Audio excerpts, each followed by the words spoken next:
మీ అందరికీ గుర్తుండే ఉంటుంది, ఒక 2 మంత్స్ బ్యాక్ లాస్ట్ నవంబర్లో చిలీ మాజీ అధ్యక్షురాలు మిచెల్ బాచెలెట్కి ఇందిరాగాంధీ శాంతి బహుమతి ఇచ్చారని మనం చెప్పుకున్నాం. దీనికి సంబంధించి ఈరోజు న్యూస్ పేపర్స్లో ఒక కన్ఫ్యూజింగ్ అప్డేట్ వచ్చింది. మచల్కి ఇందిరాగాంధీ శాంతి పురస్కారం అని చెప్పి. జనరల్గా మనం ఈ మచల్కి కన్ఫ్యూజ్ అయ్యి ఇది టైపింగ్ మిస్టేక్ ఏమో అనుకుని రాంగ్ ఆప్షన్ని చూజ్ చేసుకునే అవకాశాలు ఎక్కువ. యాక్చువల్లీ వీళ్ళిద్దరూ డిఫరెంట్ పర్సన్స్.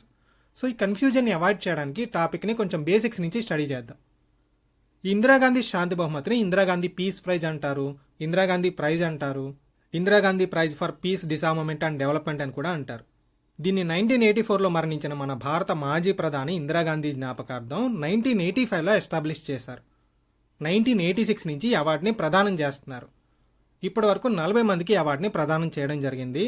41వ అవార్డుని ఈరోజు అనౌన్స్ చేశారు. ఈ అవార్డుని ప్రతి సంవత్సరం డిసెంబర్లో కానీ జనవరిలో కానీ అనౌన్స్ చేస్తారు. అంటే ఆ విజేతల వివరాల్ని, ఎవరికి ఇస్తున్నారు, ఏ కారణం వల్ల ఇస్తున్నారు, లాంటి డీటెయిల్స్ అన్నిటిని అనౌన్స్ చేస్తారు. సో ఈ విధంగా 2024 సంవత్సరానికి సంబంధించి ఈ ఇందిరాగాంధీ పీస్ ప్రైజ్ విజేతగా 2024 డిసెంబర్లో ఎవరిని అనౌన్స్ చేశారంటే ప్రముఖ మానవ హక్కుల నేత, చిలీ మాజీ దేశాధ్యక్షురాలు అయిన మిచెల్ బాచెలెట్కి అనౌన్స్ చేశారు. ఇది ఫస్ట్ పాయింట్. ఇలా అనౌన్స్ చేసిన ఈ అవార్డుని ఇమీడియట్లీ విజేతకి ఇచ్చేయారు. మరి ప్రదానం ఎప్పుడు చేస్తారంటే ఎవ్రీ ఇయర్ ఇందిరాగాంధీ జన్మదినం అయిన 19th నవంబర్న ప్రదానం చేస్తారు. సో మిచెల్ బాచెలెట్కి 2024 సంవత్సరానికి గాను ఈ ఇందిరాగాంధీ శాంతి పురస్కారాన్ని ఎప్పుడు ప్రదానం చేశారంటే 19th నవంబర్ 2025న ప్రదానం చేశారు. మరి ఈ 2025 సంవత్సరానికి సంబంధించిన వాటిని ఎప్పుడు అనౌన్స్ చేయాలి? 2025 డిసెంబర్లో చేయాలి. కానీ దీన్ని 2026 జనవరిలో అనౌన్స్ చేశారు.